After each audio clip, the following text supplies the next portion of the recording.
여러분, 오늘 리플 관련해서 좀 씁쓸한 얘기부터 시작해야 할 것 같네요. 솔직히 요즘 리플 상황 보면서 많은 생각이 드는데 특히 최근에 일어난 해킹 사건 보면서 진짜 암호화폐 투자가 만만한 게 아니구나 싶었어요. 리플의 충격적인 소식들과 리플의 미래를 둘러싼 논란, 그리고 한편으론 희망적인 신호들까지 하나하나 살펴보도록 하겠습니다. 핵심 정보 앞으로도 놓치고 싶지 않다면 구독과 좋아요, 알림 한 번씩 부탁드릴게요.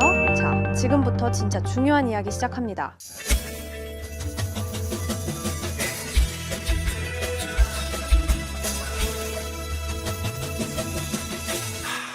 먼저 이 충격적인 사건부터 얘기해볼게요. 미국의 브랜든 라로크라는 투자자가 8년간 모아온 리플 120만 개를 해커한테 탈취당했어요. 120만 개면 지금 시세로 300만 달러, 우리 돈으로 약 40억 정도 되는 어마어마한 돈입니다.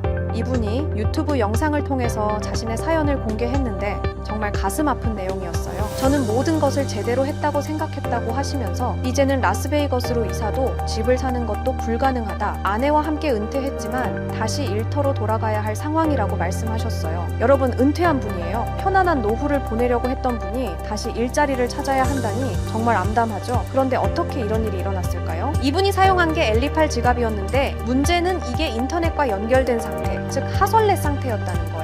엘리팔 측에서는 시드 구문이 앱에 입력되어 있었기 때문이라고 밝혔어요. 시드 구문이 뭐냐면 쉽게 말해서 여러분 지갑의 마스터 키예요. 이게 온라인에 노출되면 해커가 언제든 접근할 수 있는 거죠. 사실상 보안이 완전히 취약한 상태였던 거예요. 더 절망적인 건 뭐냐면 탈취된 리플이 이미 동남아 시장으로 세탁됐다는 거예요. 불법 자금 거래로 알려진 곳으로 돈이 빠져나갔다는 거죠. 블록체인 조사관 제객스비티라는 전문가가 이 사건을 분석했는데 그가 내린 결론이 참 씁쓸해요. 피해자가 리플을 되찾을 가능성이 매우 낮다고 했어요. 왜냐면 미국에서 암호화폐 탈취 사건 피해자들이 사법당국의 도움을 받기가 쉽지 않기 때문이래요. 그리고 이 전문가가 중요한 조언을 했습니다. 피해를 입은 즉시 유능한 민간 전문가를 찾아야 한다면서 사기성 복구 업체를 피해야 한다고 덧붙였어요. 이미 피해본 사람들한테 또 사기치는 나쁜 놈들이 많다는 거죠. 이 해킹 사건이 일어난 직후 글로벌 금융 전략가 버산 알자라가 리플 보유자들에게 자산 보호 경고를 내렸어요. 그가 뭐라고 했냐면 리플을 지키지 않는다면 당신의 미래를 남의 손에 맡기는 것과 같다고 했어요. 진짜 직설적이죠?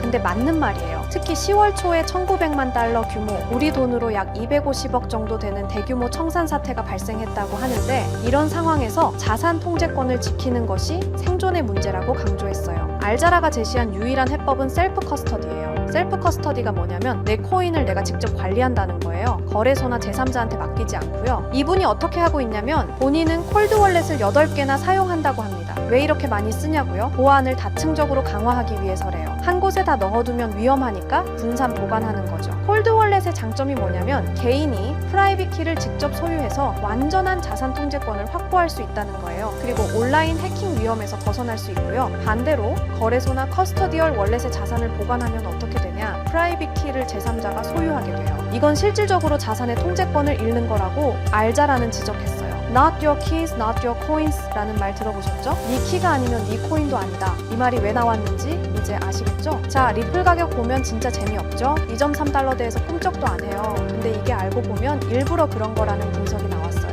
맥스 에이블이라는 분석가가 재밌는 말을 했어요. 이거 버그 아니고 기능이다 이랬어요. 프로그래머들이 쓰는 농담인데 쉽게 말하면 일부러 이렇게 만든 거다라는 뜻이에요. 왜 일부러 재미없게 만들었냐고요? 리플이 원래 누구 쓰라고 만든 건지 생각해보세요. 은행이에요. 은행. 근데 은행이 도지코인 같은 거 쓸 수 있겠어요? 어제는 100원이었는데 오늘은 50원이네요. 이러면 은행 망하죠. 그래서 리플은 태생부터 좀 지루하게 만들어진 거예요. 우리 같은 개인 투자자들은 빨리 좀 올라라 이러는데 금융기관들은 다행이다. 안정적이네 이러고 있는 거죠. 근데 여기서 희망적인 얘기가 뭐냐면 2017년에도 똑같았대요. 지금처럼 재미없게 옆으로만 가다가 어느 날 갑자기 붐 하고 사상 최고가 찍었다는 거예요. 에이브리가 또 뭐라고 했냐면 리플은 남들이 광란에 파티할 때는 구석에서 조용히 있다가 파티 끝나고 다 지쳐서 집에 갈 때 혼자 춤추기 시작한대요. 좀 이상한 놈이죠? 근데 그게 리플만의 패턴이래요. 지금 2.58달러랑 2.82달러가 중요한 관문이에요. 여기만 뚫으면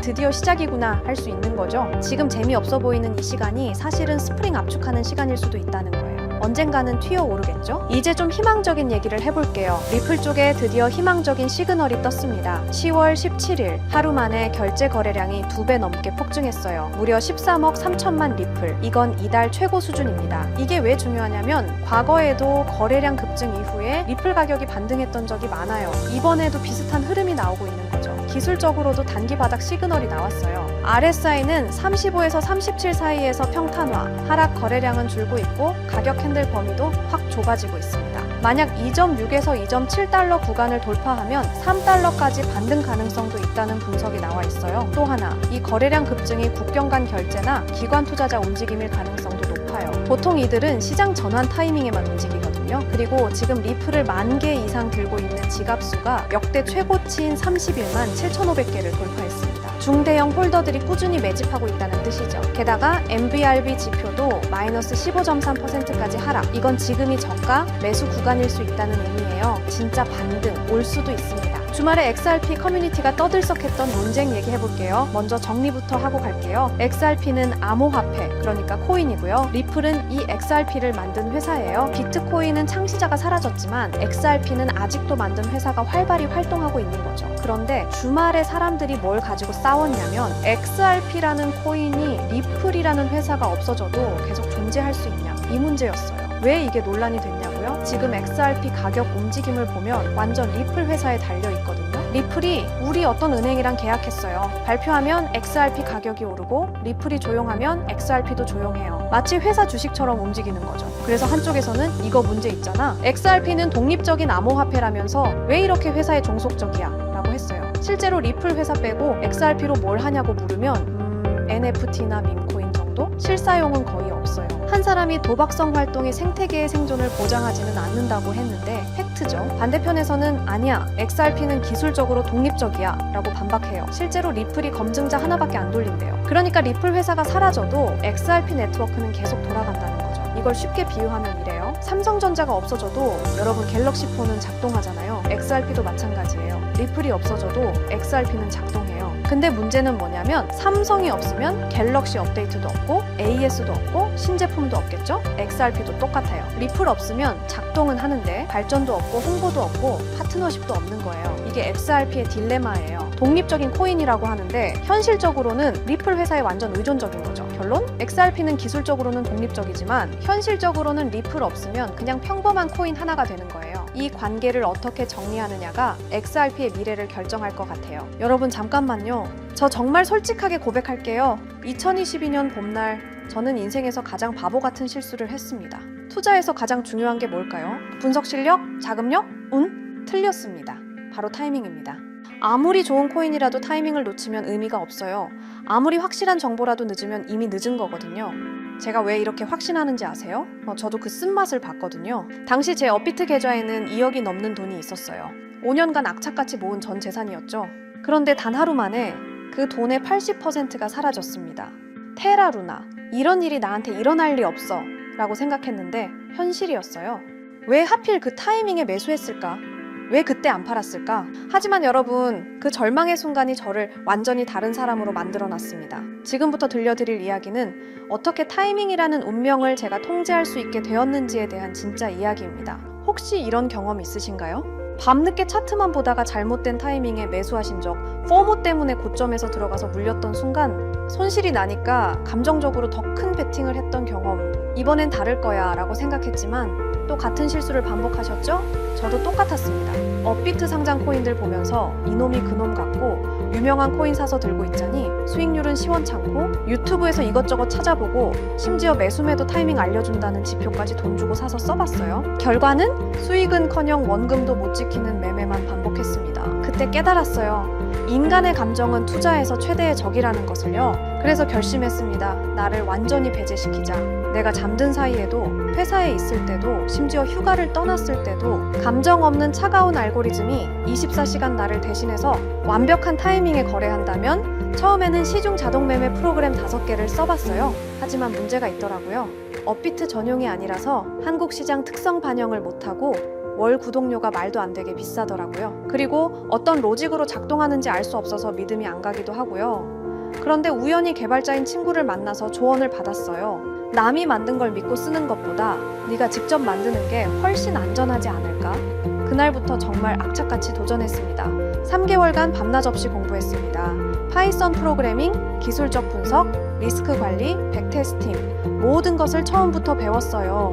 그리고 드디어 완성했습니다. 이 시스템이 저에게 가져다준 진짜 변화는 제가 잠든 사이에도 이런 알림들이 옵니다. 매수 신호 포착, 익절 완료, 손절 실행. 아침에 일어나서 핸드폰을 확인하는 순간이 이제는 기대가 돼요. 예전엔 두려움이었는데 말이죠. 가끔 손실이 날 때도 있어요. 하지만 더 이상 절망하지 않습니다. 왜냐하면 저는 이제 시장의 감정을 맡기지 않거든요. 예전에 저라면 새벽에 급락 알림 보고 벌떡 일어나서 공황 상태로 매도했을 텐데 이제는 그냥 다시 잠들어요. 시스템이 알아서 최적의 판단을 하고 있다는 걸 알거든요. 가장 중요한 변화는 마음의 평화였습니다. 그럼 이 시스템이 정확히 어떻게 완벽한 타이밍을 포착하는지 궁금하시죠? 핵심은 3가지입니다. 첫 번째는 감정 차단 알고리즘입니다. 저희 같은 사람들이 매매할 때 가장 큰 문제가 뭔가요? 바로 감정입니다. 좀 더 오를 것 같은데? 이거 떨어지는 거 아니야? 이런 생각들이 결국 타이밍을 망치거든요. 그래서 이 시스템은 인간이 개입할 여지를 완전히 차단했어요. 설정된 조건에만 따라서 기계적으로 매매합니다. 두 번째는 멀티 지표 분석이에요. RSI, MACD, 볼린저 밴드, 거래량 분석 이런 지표들 들어보셨죠? 문제는 이걸 사람이 동시에 다 확인하고 판단하는 게 거의 불가능하다는 거예요. 그런데 이 시스템은 수십 가지 지표를 단 0.1초 만에 계산해서 완벽한 타이밍을 찾아냅니다. 총 5가지 검색 조건이 있는데요. 단타라고 해서 단기 매매할 때 골든 타이밍을 잡아주는 것, 더블 바텀이라는 건 차트에서 쌍바닥 패턴이 나왔을 때 반등 신호를 감지하는 거고요. 황금선은 이동평균선 골든 크로스인데 여기에 특별히 노이즈를 필터링하는 기능을 넣어놨어요. 왜냐하면 골든 크로스가 나와도 가격이 빠지는 경우가 있거든요. 그리고 스윙은 중장기 매매할 때 최적의 진입점을 찾아주고 지존 신호는 이름이 좀 유치하긴 한데요. 모든 상승 신호가 종합됐을 때만 나오는 가장 강력한 매수 타이밍이에요. 세 번째가 스마트 리스크 관리입니다. 이게 정말 중요한데요. 한 번에 전체 자산의 2%만 위험에 노출시켜요. 그러니까 설령 10번 연속 손실이 나더라도 자산의 20%만 잃는 구조로 설계했습니다. 그리고 일일 손실 제한이라는 기능도 있어서 제가 설정한 금액만큼 손실이 나면 그 즉시 모든 포지션을 정리하고 프로그램이 멈춰요. 이 모든 조건들은 제 마음대로 만든 게 아니고요. 실제 여의도와 강남에서 활동하시는 현업 트레이더분께 어렵게 자문받아서 수개월간 테스팅하면서 완성한 거예요. 과거 10년치 데이터로 수백 번 백테스팅도 다 해봤고요. 그래서 제가 이 시스템을 만들면서 얼마나 벌까? 보다 어떻게 하면 잃지 않을까를 더 고민했던 거예요. 왜냐하면 시장에서 살아남는 것이 먼저거든요. 여러분, 저는 더 이상 차트 앞에서 밤을 새지 않습니다. 급락장에서 공포에 떨지 않아요. 타이밍을 놓쳐서 감정적인 투자로 소중한 돈을 잃지 않습니다. 이것이 자동 매매 시스템의 진짜 가치예요. 암호화폐 시장은 지금 이 순간에도 변하고 있습니다. 더 이상 잘못된 타이밍 때문에 기회를 놓치지 마세요. 최근에 댓글 보니까 혼자 투자하니까 너무 불안해요 하시는 분들 많더라고요. 저도 그랬습니다. 정말 그 마음 이해해요. 하지만 지금은 다르죠? 확신과 시스템이 있습니다. 그래서 결정했습니다. 저 바가린이 여러분들을 위해 전체 자동 매매 프로그램을 무료로 공유해 드리도록 하겠습니다. 누구나 신청 가능한 무료 공유입니다. 하지만 이 프로그램을 받으신다고 바로 사용 가능한 건 아니에요. 제가 영리 목적이 아님에도 불구하고 악용하시는 분들이 있을 수 있어서 안전장치로 개인별 라이센스 키를 발급해드리는 방식으로 운영하고 있습니다. 공유 받으시는 방법은 영상 댓글에 자동 매매라고 남겨주시고요. 그 다음에 010-9722-7218 이 번호로 똑같이 자동 매매라고 문자 메시지를 보내주세요. 라이센스 키가 영문과 숫자 16자리라 문자로 받아보시고 입력하셔야 수월하게 진행 가능하고요. 거기에 더해서 업자로 등록된 번호가 아닌지 간단한 확인 절차를 거치고 나서 제가 하드웨어 아이디 발행을 도와드릴 겁니다. 너무 어렵게 생각하거나 복잡하게 생각하시는 분들 계실 텐데요. 제가 프로그램만 전달 드리는 게 아니라 쉽게 따라 하실 수 있게 꼼꼼하게 작성된 설명서도 첨부해서 드릴 예정이니 걱정하지 않으셔도 됩니다. 제가 실제로 사용하는 전체 자동매매 프로그램, 개인별 라이센스 키 발급, 자동매매 사용 방법 설명서를 무료로 공유해 드릴 테니 진짜 암호화폐로 인생 바꾸고 싶으신 분들만 010-9722-7218 이 번호로 자동매매라고 문자 보내주시고요. 더 이상 혼자 고민하지 마시길 바랍니다. 더 이상 타이밍을 놓치지 마세요. 더 이상 후회하지 마세요. 자, 지금부터가 진짜 시작입니다. 저 바가린과 함께 수익을 만들어 가실 분들 지금 바로 참여해주세요. 기회는 준비된 자에게만 옵니다. 여러분도 그 준비된 자가 되시길 바랍니다. 끝까지 시청해주셔서 감사드리고요. 다음 영상에서도 더욱 깊이 있는 인사이트로 찾아뵙겠습니다. 오늘도 행복한 투자 되세요.